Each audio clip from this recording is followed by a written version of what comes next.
All right, welcome out to Election Day, Tuesday, November 5th. Did you get out and vote? Did you need to get out and vote? Was it important to vote? What does voting mean? What does your vote mean? In the aggregate, not much. People don't think about this. People don't. I keep telling you, people don't think. There's not a lot of thinking going on out there. You have one vote every 4 years for a new president. You have one vote every 2 years for a House representative. You have one vote every 2 years for 1/3 of the Senate. Remember this stuff, remember? And then the question is, once you voted a representative or representatives into office, do you know what they're doing? Do you track them on C-SPAN and CNN and online through the reports that come out of Congress or wherever your elected officials may be, right? Could be at the state level, mayors and so forth, right? How closely voting for someone is just a small, infinitesimally tiny portion of the job. Doing your homework, staying abreast of the issues, knowing what's really going on, understanding economics, understanding the Constitution, understanding the basic core requirements of a president, of a senator, what a senator is and isn't, what a member of the House is or isn't. It's amazing to me that people are allowed to vote steeped in such massive systemic ignorance, right? Allowing people to vote the way they vote now, it's kind of like you going to the garage. I'm going to get my car fixed. Hello, I'd like my car fixed. Do you have a mechanic here that could work on my car? And mechanic comes out and says, I can work on it. I've never taken a mechanic's course. Well, I looked at the manual a couple of times, but I'll work on it. This is where we come from predominantly.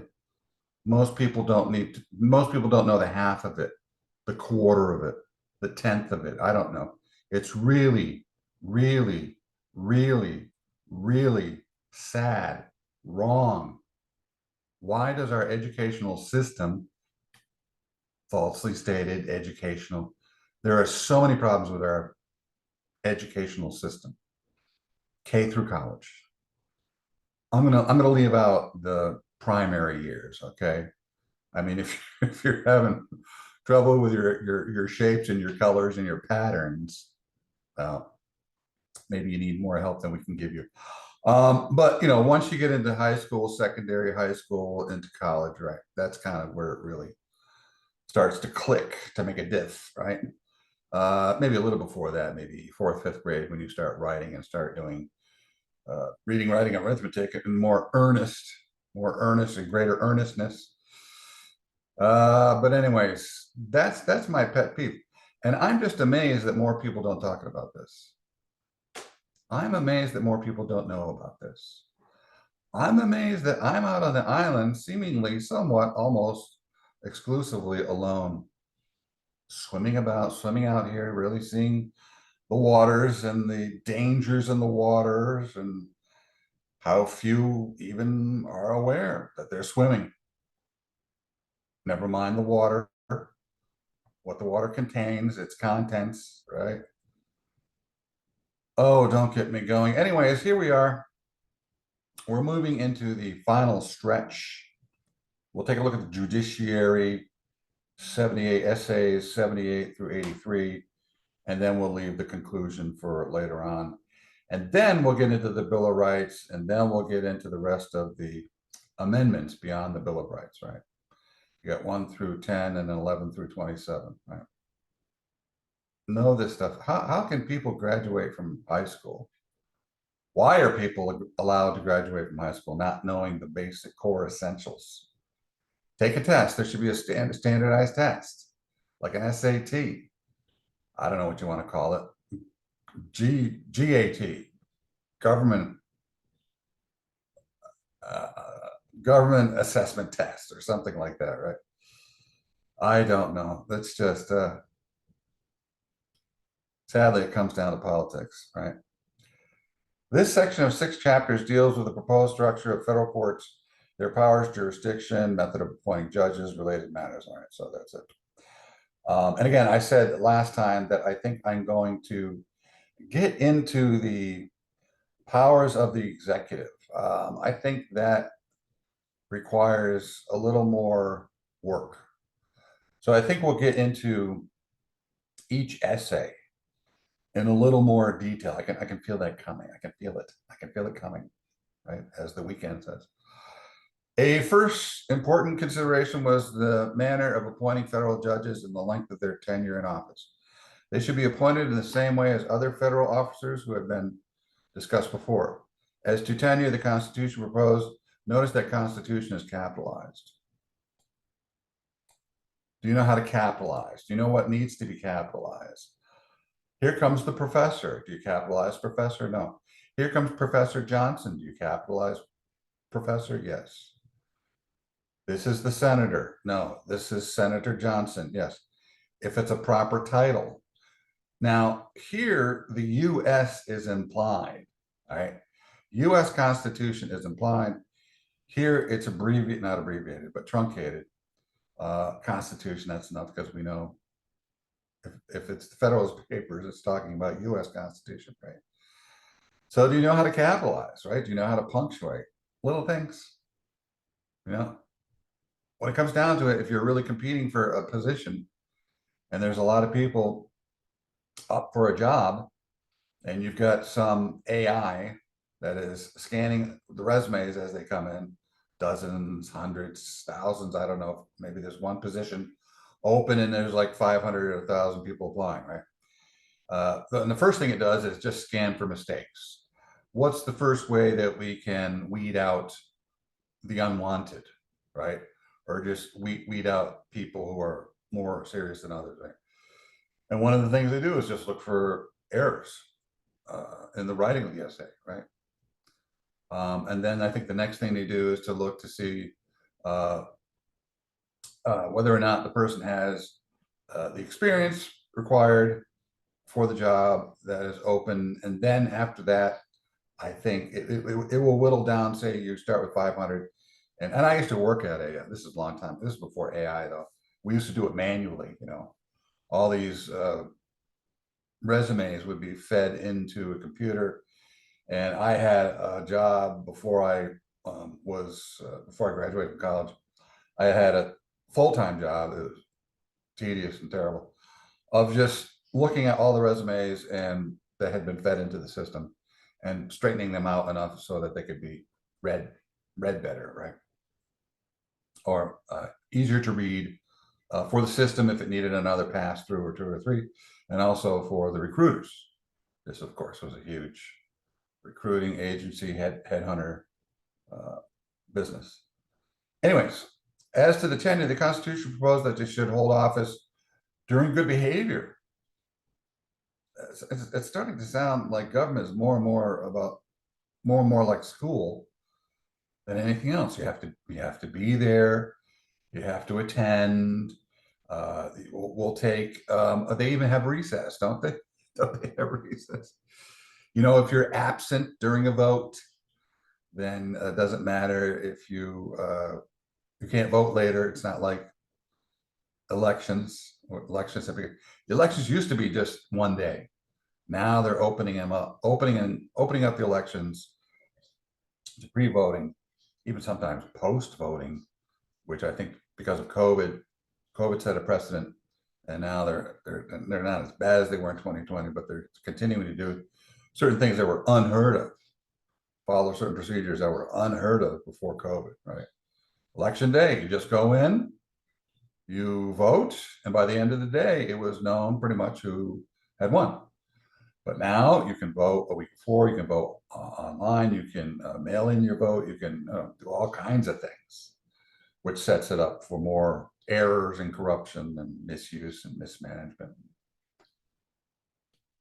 Anyways, during good behavior, so they have to behave well, they have to attend, they have to be there during roll call. If you're not there during roll call, then you can't vote, right? They've got, Congress has recess. Sounds like school, doesn't it? Anyways, during good behavior, provision to be found in the Constitution of almost all the states. As experience has proved, there was no better way of securing a steady, upright, and impartial administration of the law. To perform its function well, the judiciary has had to remain truly distinct from both the legislative and executive branches of the government and act as a check on both, right? So we know that the legislative bills, they turn bills into laws, and that the executive is there, the executive can veto at least the first passing through, right? So that's all fine and dandy, but who does a check and a balance check to see whether or not these laws are being adhered to in the proper way, right?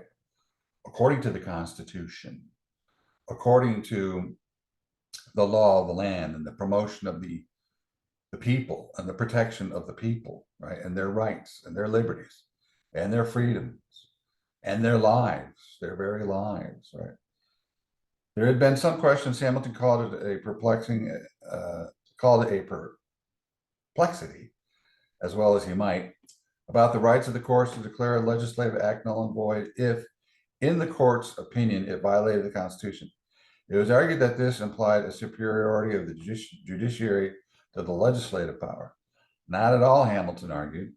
The courts had to regard the Constitution as fundamental law, and it was therefore the responsibility of the courts to ascertain its meaning, as well as the meaning of any particular act proceeding from the legislative body. The same should apply to actions taken by the executive. And what's interesting about the judiciary is I've been following this stuff for a while, you know, the three branches and what they've been doing and how things are run. And it's interesting to see that even though the judiciary does have, you know, Republicans and Democrats in the court, and the 9 judges in the court there, more times than not, I see the decisions that they make and I have to go, wow, that's pretty just. That's considerable. They've applied considerable jurisprudence to their decisions, right? So there is something different about judges. Politicians, and they're not really politicians. I'm going to say they're a cut above, to be honest. And I've seen it. You know, sometimes some decisions come forth and you go, what? You know, because I've seen Biden slapped on the hand. I've seen Trump slapped on the hand. I've seen Obama slapped on the hand. I've seen every president for quite some time since I've been following what the judiciary does in regards to applying constitutional law to the actions of the executive office. That more times than not, I would say 80–90% of the time, I'm just going, wow, I'm in agreement. They did the right thing. They did the just thing. It was moral, ethical. Right. So anyways, so maybe if you care, maybe if you call yourself a real American citizen, maybe this is something we all should be doing. Right. Being a little more involved in our government, a lot more involved, actually. Not just as a hobby, not just as a part-time thing, or, you know, well, again, I'm sorry. Okay, it could be a part-time thing, but a considerable amount of hours part-time. You know, done with some energy, done with some enthusiasm, right? Some seriousness of nature, right? So that we are a little more concerned and a little better at being watchdogs, right? Not just in a partisan way, you know. You know, if my group, if my party gets into office, while we're in office, I'll just ignore it and everything they do, whatever, I'll let you. We're good, Then if the other party gets in office, I'm gonna watch everything they do. Oh, that partisan attitude is incorrect. It's infantile. It's wrong. It's immature. It's ineffective. It's not just, right? And it's a waste of time, basically. In this essay, Hamilton discussed the question of whether the Supreme Court should have the authority to declare acts of Congress null and void because, in the court's opinion, they violated the Constitution. Hamilton answered in the affirmative. Such a power would tend to curb the turbulence and follies of democracy, but others have disagreed with Hamilton about this. There you go. There's your disagreement. Among those who have wished to curtail the Supreme Court's power to invalidate acts of Congress have been Presidents Jefferson, Jackson, Lincoln, some big names there, Theodore Roosevelt, Franklin Roosevelt, the Roosevelts. The issue is still a live one, as is evident from the heated debates of recent years, right? Recent years. What are those recent years you're talking about? Now, 2024. So yeah, there you go, right? Court should have the authority to declare acts of Congress null and void because, in the court's opinion, they violated the Constitution, right? And I think I kind of talked about this last time, if I remember correctly. For instance, certain impeachments have come forth for one of the current candidates. And I'm not gonna say the name, people get triggered. And it does start with a T. But anyways, and also other things, indictments and so forth. And time again, there was nothing there, what's going on? I mean, if you have something, certainly fine, go for it. But if you're constantly taking shots, just hoping that something will stick, or maybe you're doing it to intimidate, or maybe you're doing it just to catch that person off guard or whatever, right? Who knows? The courts should step in, stop indicting, stop impeaching, unless you really got something, right? And you're also wasting the people's time and money. That costs money because it costs taxpayer dollars, right? Nothing. Oops. Adverts. Nothing contributed more to the independence of judges than a fixed provision for their support. Hamilton repeated here what he had said in regard to the executive, that in the general course of human nature, a power over a man's subsistence amounts to a power over his will. The Constitution therefore wisely proposed that the salaries of federal judges could not be diminished during their continuance in office, though they might be increased at the discretion of Congress. And again, Congress controls the purse strings in many regards, for the general public, and apparently for pay for the judges, right? There should be no provision for removing judges because of alleged inability, except in cases of insanity. How about that? Nor should there be any mandated age for retirement. Older and more experienced judges were very often the better ones, right? So that's kind of interesting, right? No provision for removing judges because of alleged inability, except in case of insanity. So anything short of the extreme, well, just let them keep going, And is that good? And I understand older judges having more experience and so forth, but the problem is, they're roosting, right? They're roosting in that spot. They have tenure. Do you ever have a tenured professor? Sometimes they just don't care, right? Just kind of show up. Some, not all, but because you're tenured, like the judges are, you're in there till death, basically, or you retire, right? To me, that causes problems, but I don't know what the solution would be or what possible solutions there are, or what the arguments are. I haven't heard too much. That's something I'm gonna have to look in.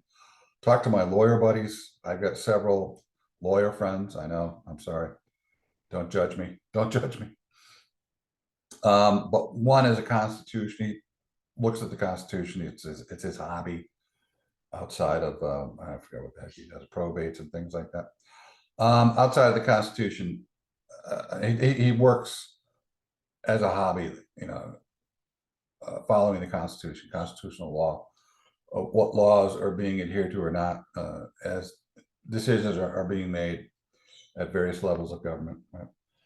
In arguing that the independence of judges could only be assured by making a fixed provision for this sport, Hamilton made a profound and realistic social observation. In the general course of human nature, a power over a man's subsistence, we just saw this, amounts to a power over his will. This is as true of private as in public life, right? Bit tyrannical, but true. 80. Hamilton again. As to the jurisdiction of the federal courts, they should have the authority to overrule state laws contravening the Constitution. They should have the power to enforce uniformity in the interpretation of national laws. They should have the jurisdiction in all cases involving citizens of other nations. Interesting. Authority to overrule state laws contravening the Constitution. What does contravening mean? To the contrary? Look at the roots. Look at this prefix. That's another way you can look at words, right? The prefix. Oftentimes the prefix at the beginning of the word will give you a clue as to definition. Have the power to enforce uniformity in the interpretation of national laws, right? And they should have jurisdiction in all cases involving citizens of other nations. So that is the federal, the state, and international, right? And most important, in assurance domestic order and tranquility, federal court should have jurisdiction in conflicts between the states, there you go, such as boundary disputes. In the old days, that was a bigger deal. They should have jurisdiction in determining causes between one state and the citizens of another. I talked about that. This is, I think that's section 4, how the states interact one with another in various ways. And between the citizens of different states, only federal courts could impartially judge such cases. True, right? That's another brilliant use of the federal courts, right? Be it like a third party. All right, Connecticut and Massachusetts, you're having problems. So instead of the courts within those two states jumping in, you've got the impartial superior court doing the decision making. National Judiciary should also have jurisdiction in maritime cases. Maritime, what does that mean? For the latter often involve the rights of foreigners, rights assured to them by treaties which were per se part of the supreme law of the land. Okay. This essay on why the United States Supreme Court should have the authority to overrule state laws, which in its judgment contravene the Constitution, and to enforce uniformity in the interpretation of national law, is self-explanatory. Was there to be a national law or not? If so desired, there is only one way to accomplish this.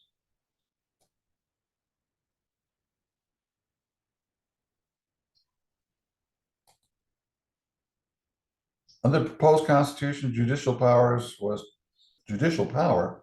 was to be vested in one Supreme Court, and in such inferior courts as the Congress may from time to time ordain and establish. All agreed on the necessity of one Supreme Court with a final jurisdiction. But some took the view that it should not constitute a separate branch of government. Rather, it should be a branch of the legislature, since it would be construing laws. In Britain, for example, the court at last resort was the House of Lords, a legislative body, a feature that had been imitated in the constitutions of a number of states. On this point, Hamilton replied that members of the legislature were not chosen primarily for their qualification to sit as judges and were always subject to party divisions. so that the pestilential breath of faction may poison the fountains of justice. You like that poetic turn of a phrase? As to the power of instituting inferior federal courts, this would enable the national governments to authorize in every state or sizable district a tribunal competent to deal with matters of national jurisdiction. The inferior federal courts would be a screen, as it were, to keep all cases involving federal law from going directly to the Supreme Court. Many cases could be satisfactorily adjudicated in the lower courts. Some are asking why the same purpose could not be accomplished using already established state courts without elaborating federal machinery. Hamilton admitted that there were several different answers to this. State courts, of course, should be allowed the utmost latitude in the field of their jurisdiction, but they were not competent to sit in the judgment on national laws and interpretation of the Constitution. Their decisions might often have a state bias, but the Constitution would not trample on the rights and powers of state courts or county courts within the limits of their jurisdiction. Hamilton made a convincing argument here against the objection that there should be no inferior federal courts on the grounds that this would undermine and usurp, take, grab without asking, basically, the authority of state courts. Why not let state courts handle federal questions arising within their jurisdictions? Because, as said Hamilton, state courts would be likely to be state biased or regionally oriented in judging national issues. All right. So that's getting a little bit out of our experience realm, right? That's a little more legalese than we probably need to know or care to know, but there it is anyways. This is a legalistic essay to be easily understood only by a lawyer on the complex doctrine of concurrent jurisdiction between the national and state courts. The doctrine involved the question of which courts had primary jurisdiction and how appeals would be made from court to court. Having cited a number of hypothetical examples, Hamilton concluded that as state governments and the national government were a kindred system and parts of one whole, the inference was conclusive that the state courts would have concurrent jurisdiction in all cases arising under federal law, except where expressly prohibited. Right? Analysis in this essay, Hamilton did reasonably well in clarifying for the layman or the layperson the perplexities about how the highly legalistic doctrine of concurrent jurisdiction between national and state courts would work in practice. So again, a little bit out of our realm, we don't have to go into understanding the details or the inner workings of law, that which a lawyer would be familiar with. 83, objection had been raised that the Constitution contained no specific provision for trial for jury in civil cases. In his lengthy essay, Hamilton argued that because the Constitution did not specifically provide for trial by jury in civil cases, this did not mean that the right to such trial was entirely abolished. So not there, but not everything, as you'll see at times, not everything that every occurrence, every occasion, every need is satisfied by the Constitution. Again, it's a general outline. But and if questions, sometimes you just leave it to common sense. You leave it up to the judges, you leave it up to those in power at the time to debate, make decisions, and so forth. Right? Hamilton went on to point out that in regard to this right, there was no uniformity in the Constitution and laws of various states. There you go. Nor was it desirable to enforce such uniformity by national law. Critics intended that trial by jury in all cases was the very palladium of free government. All right. So there you go. So not in this, there it is. So because the people are in charge, because the people are primary, right? They're sovereign, and the people are in the states, the power is in the states, right? State laws and how states handle things differ from one state to another, right? Needs are different, opinions are different, state cultures are different or whatever, right? So this allows a little more flexibility and freedom, right? The rights to life, liberty, and pursuit of happiness. So that the federal, stay in your lane, bed, we'll take care of things. For his part, said Hamilton, I must acknowledge that I cannot readily discern the inseparable connection between the existence of liberty and the trial by jury in civil cases. I feel a deep and deliberate conviction that there are many cases in which the trial by jury is an ineligible one. The best judges of the matter will be the least anxious for a constitutional establishment of the trial by jury in civil cases. This essay is rather specious in its argument against the objection that the proposed Constitution contained no specific provisions for trial by jury in civil cases. The Constitution stipulated that anyone indicted on a criminal charge had the right, if chose to execute it, to be tried by a jury, but nothing was said about civil cases. The fact that nothing was said did not mean the right to jury trial in civil cases was entirely abolished, said Hamilton. Every man or person of discriminate must, sorry, take 2, 3, 4. Every man of discernment must at once perceive the wide difference between silence and abolition. But many men of high discernment, including some leading Federalists, saw a wide difference, thought the silence ominous, and were uneasy about it. Okay, so again, here we're getting into the deeper law. If you're an attorney, you might want to be a little more interested in this and the particulars, the details. Like for instance, if you look at the Bill of Rights, the first right is that you have right to freedom of speech, you have a right to vote, you have the right to assemble, you have the right to your religion of choice, and so forth, right? Then number 2 is you have a right to bear arms. Then most of the rest of them are law related. Like if you're getting arrested, if you're a criminal, then you'd probably be more interested in the particulars of those rights in the Bill of Rights 3 through 10. But we'll get to those when we get to them. All right, so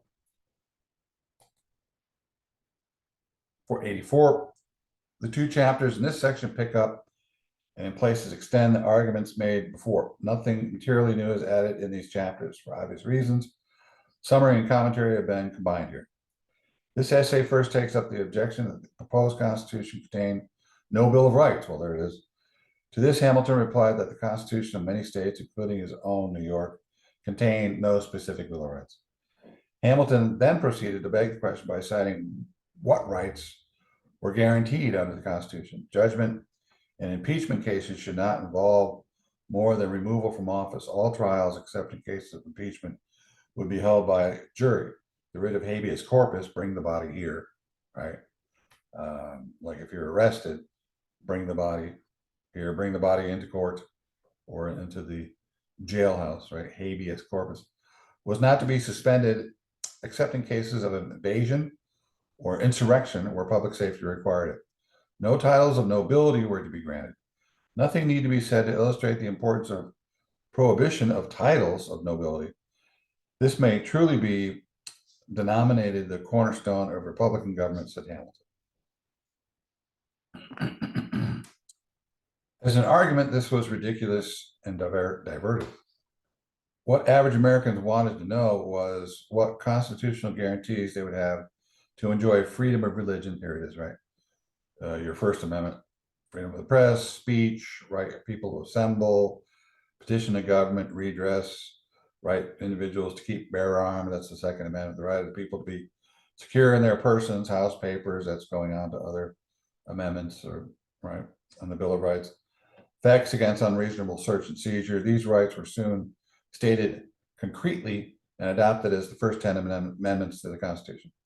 To his credit, let it be said, Madison promised that If elected to the new Congress, he would use his every effort to see that as first order of business. A Bill of Rights was appended to the Constitution, and he carried out this pledge. As noted earlier, it was Madison who largely drafted the amendments and did the political engineering that brought about their adoption. That pretty much covers that. And that's it. Okay.